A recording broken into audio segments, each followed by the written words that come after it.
good strategy is something that uses the fact that we can be faster than them, and we have more of a sense of humor. Yeah. But that's the good news, but the bad news is those are really our only weapons. So thinking of new strategies and thinking and using whatever you do well in some way that they haven't seen before, and making that your life for 6 months and then going on and doing something else may be much more important than any of the traditional means of activism. It doesn't really, the traditional means of activism, of motivating other people to spend their life doing this thing, it's really about what you can do that's really different and has a sense of humor. Their two main weapons are ignorance and disinformation. And there is one saying that every hacker has heard at some point in his life, and it's what I kind of fell in love with, and that is information is power. If you spread that information, if everybody knows the truth, then they can't use their weapons. Back here? I just wanted to add that, like, history is kind of an important thing. Even though, like, there weren't any computers, 100 years ago, people have been fighting the same battles over speech and democracy and information for a long time. And looking back at how countries were founded and what battles there were, can really help. Yeah. History repeats itself. The communist scare in the United States, or any of these things really matter. They make a big difference to what we do today.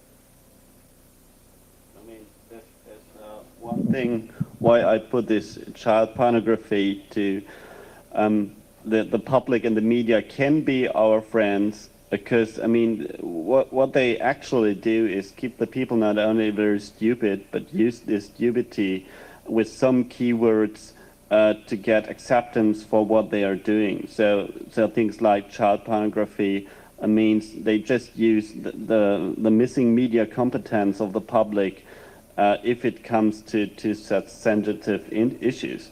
And it can be our role as a hacker scene also to explain these issues to journalists and get that public know-how, because we can get a smarter media and smarter people in ourselves than the politicians are. So it's not the politics which made us trouble in sometimes, it's other people here, not the official politics. They are simply used as most of the media are. So I think we can mention that in some areas our problem is not the politicians we vote, it's the stupidity of them and being used by economic and Secret Service interests.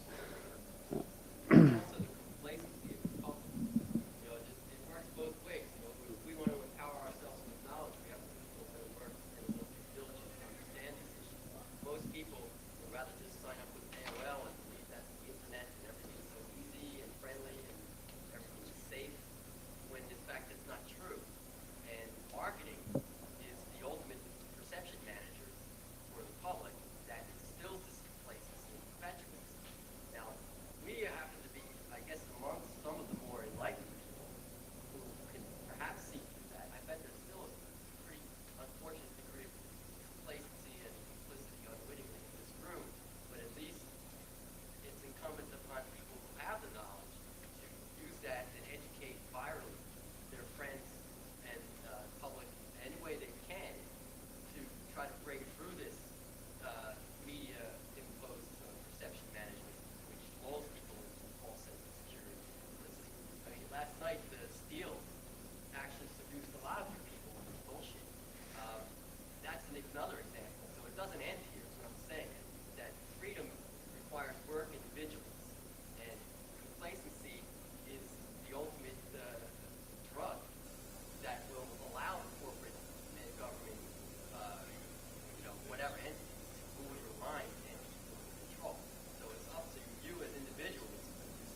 Yeah, the question was about Infopol. So I mentioned it very little bit. There was a more or less campaign officially run by the Europol initiative. So the cooperation of European polices of the different countries. They have one informal ministry now in Den Haag, the Europol organization.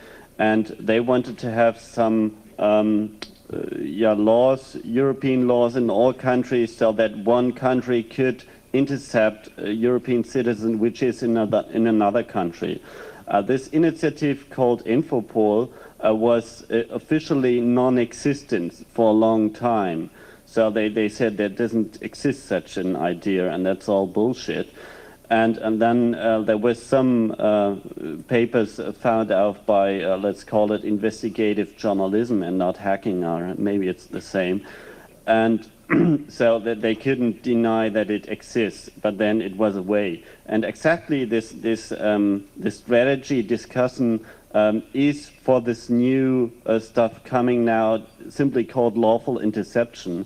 Also, the European echelon discussion, for example, does not mean that we don't want to have no telecommunications interception or privacy. So the French government is the loudest government within the European Union criticizing the US echelon system, but not saying that they are doing something to our privacy and that's not good for our society. They're saying, hey, it can't be that they are spying us and not we spying them. So we should build up our own system. And France is actively building up its own system within all European countries and also other countries to do espionage and stuff like that, and other countries as well. So this is more some kind of next step than really nice development.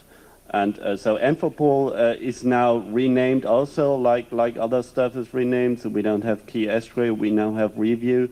And most of the stuff is called now lawful interception. And yeah, so that's the issue coming. Naming of laws is becoming more and more creative. Like a lot of liberties that America has in terms of First Amendment rights to speak about things are now being repealed under a law that's, what was it called, the Methamphetamine Proliferation Act, which is a great name because you can't really protest the Methamphetamine Proliferation Act. Well, you can, but... Terrorist. Okay, pick him up now. Take him, lads. Take him out. So these laws are being very creatively named, and they have crazy things in them. This just a remark. I think some very, very creative and cynical people are working on the other side. Possibly some of these people. I remember being in rooms like this 10, 12 years ago, and talking about when in the Reagan era, we saw some of these developments, and we were sort of fantasizing about where this was all headed. And a lot of these fantasies were used pretty much literally in some of these laws that have now come out. So I can't look at these legal situations, for instance, the British situation. I can't look at that and not feel some sort of Fear? No, not fear. It makes me laugh almost. It's so ridiculous and it's so ironic and it's so that I almost have to laugh. I almost have to admire the cynicism with which this is being executed. I'm actually waiting. My favorite law that will come in like 2004, 2005 is you have no idea how much industry, like the publishing industry, and how much they're paying politicians to have all this legislation enacted. Huge sums, and it's really not that large a number of people on Earth, like a sub-promillage of the population that are causing them to have these laws enacted. And it's only fair that we end up paying part of this cost. So the corporate lobbying legislation payment bill of 2004 would actually get these people, like this John Johansson, he needs to pay his part of the Digital Millennium Copyright Act. You have no idea what that cost to get that enacted. That's sort of my favorite cynical bit of legislation, which I'm expecting to be enacted. Maybe you make the laws here. No, no, no, but what I'm saying is this is, yeah, I might.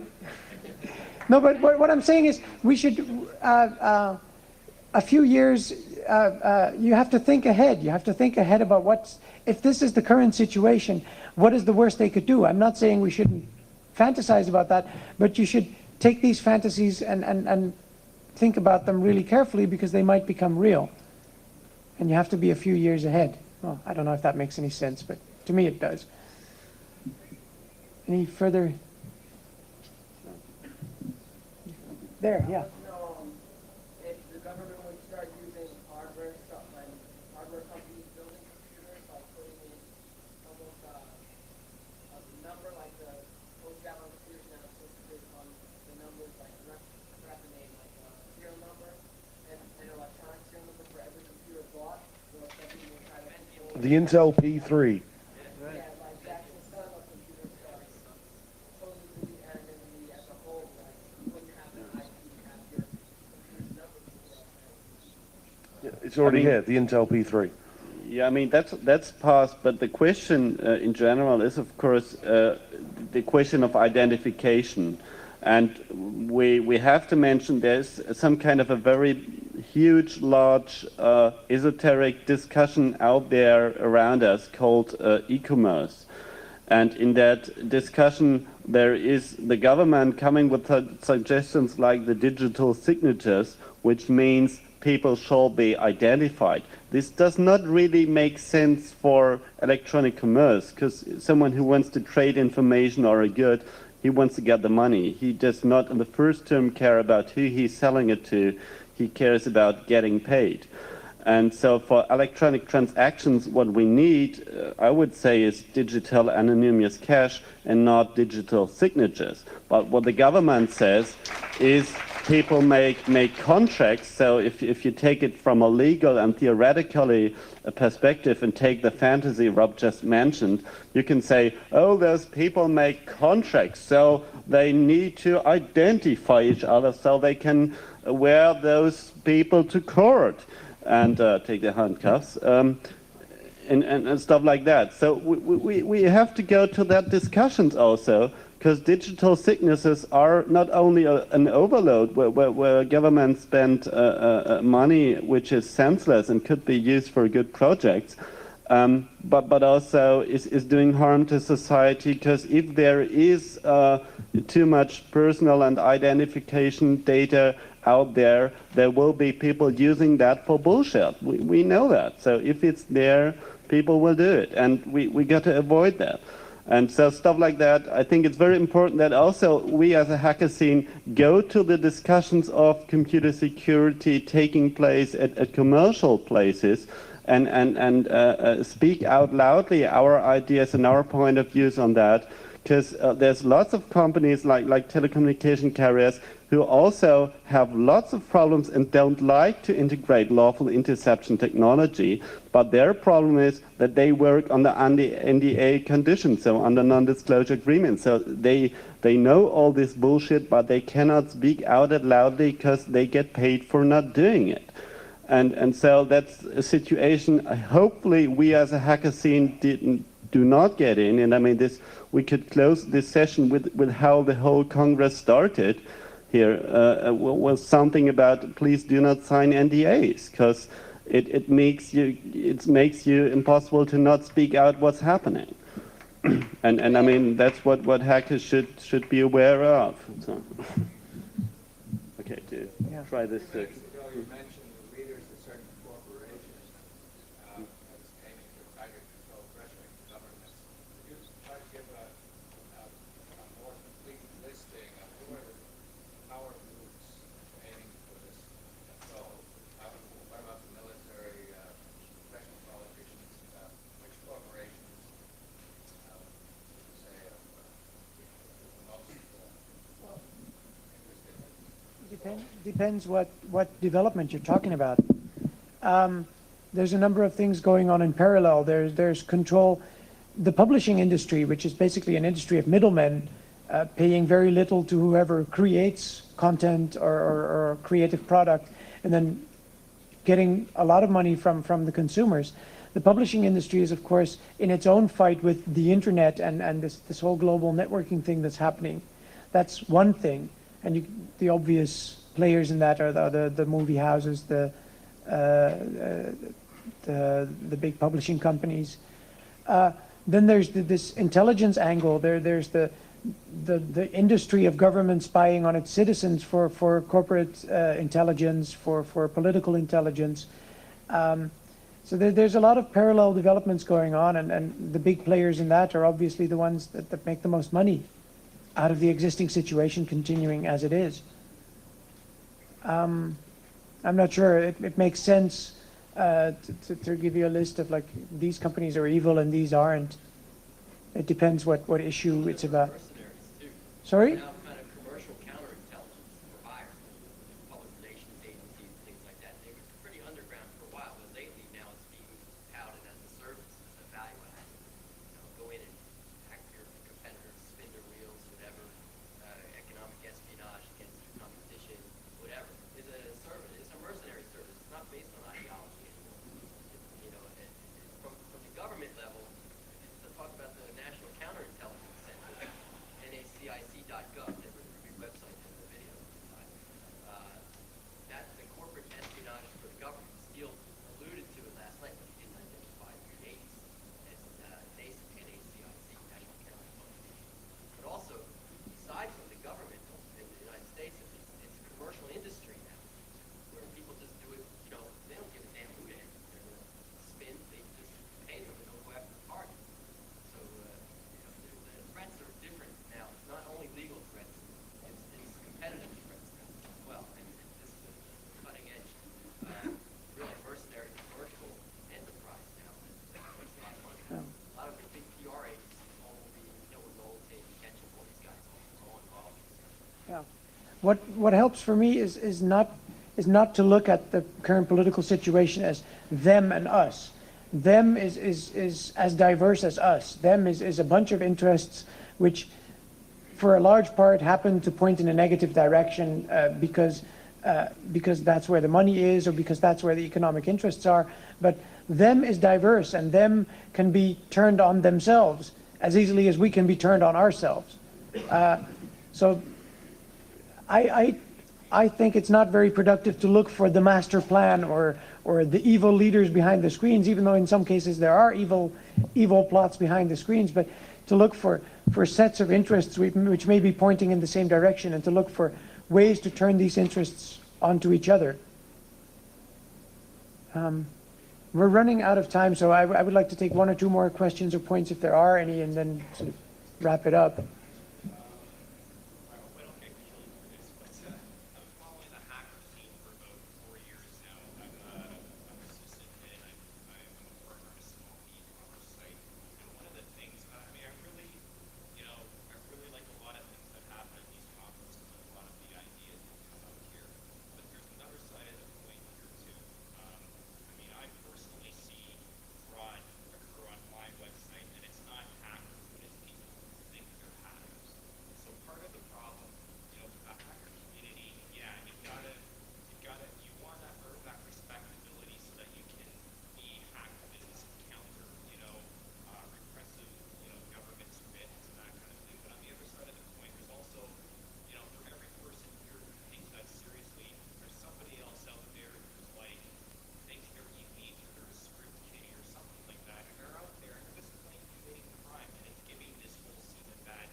I don't see why you would get killed for that. I agree completely. I think a lot of people agree. The only thing you can do about things like that fraud you're talking about and these kids that think they're elite is to widely publish that this is going on, publish how it's being done, and teach people how to protect themselves from it. And try to draw attention to the fact that these systems that are being set up or have been set up aren't secure enough. And that I mean, credit card companies, for instance, the whole security of a credit card transaction is that nobody knows this number. And these credit card companies have set up a notoriously insecure system for all these payments worldwide that are happening. They're charging, whatever happens in fraud, they're charging back on all of us, either as merchants or as consumers, except for the social cost of all this crime that wouldn't otherwise be occurring. And they're charging that back on society, and therefore, again, on all of us. So they don't have any of the burdens. We get all the burdens and they get all the profit. Had we not accepted that as a society, had we said, well, screw you, you got to fix your own problems. If you call this a secure system, if you think this is how payments are going to work in a networked society, well, then you deal with the problems. You pay for the law enforcement, and you can't charge any of that fraud back on your consumers or on the people that are using your system. You'll just have to pay for that out of profits. Then that would have been long fixed. So what else can we do but to draw attention to these problems and try to use the fact that we know how this is done in teaching other people? One more there. I was just going to answer that question, what else can we do? I think we can also, I think the media has tried to make hackers out as a bad thing, and me or those of us here, I don't want to call myself a hacker, but I am in the community, and the hackers can try to, the script kiddies can start maybe learning that they're not liked by the rest of the hackers, and that they're not elite, and that they're not cool for just cracking into, people's stuff and making a ruckus. So that's what else we can do on a global level is make it, not cool to be a dumb cracker, and so that at least, and there's still Breaking their legs works. Sorry? Breaking their legs works. In a way, a lot of us, at least I started out as a script kiddie, except it wasn't called that. But I'm not proud of a lot of things I did when I was 14, 15 years old and learning all this technology. But it was my way of sort of pissing off people in power or pissing off people that were... and I was talking to a room full of military brass in Washington at some point, and they were trying to understand this hacker thing and why are you doing this? And I said, gentlemen, listen, when all of you were young, and of course you all were very good, but a lot of kids were trying to piss off older people because that's just what young kids do. And all they needed to do was wear their hair long or walk around with a Vietnam sticker on their bike or car or whatever, and that would be enough to piss off older people. Right now, hacking into military systems is pretty much the only thing you can still do as a 14 or 15-year-old to piss you guys off. And that sort of works. No, but I mean that's I think it's part of human development. That's how we learn. That's how we find our place in society. Whether it's with a spray can or a lot of people just have a period where they piss other people off, and we have to bend. Of course, we have to try to bend that into more productive ways of pissing them off. But I don't think a lot of kiddies are breaking into these sites just as a way of rebelling. A lot of kiddies will break into military sites because it's cool, and their mates will think they're elite. It's more down to trying to look big and trying to make yourself feel and look powerful. And it's fun. There's a buzz. It's great, Right, but if we can come together more as a group and be more productive. And yeah, we have to show these kids. We have to show these kids. Right, and that's the point, yeah. But sometimes tagging a beautiful old building from 1100 is kind of bad, and and sometimes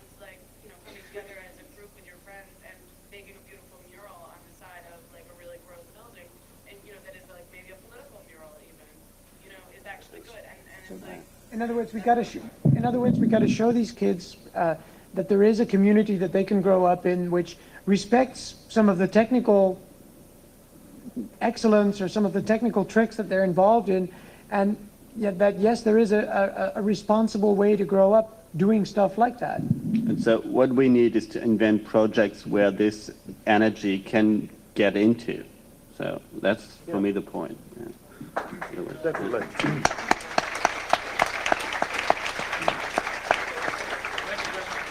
Yeah, okay, we're out of time, so we got to go.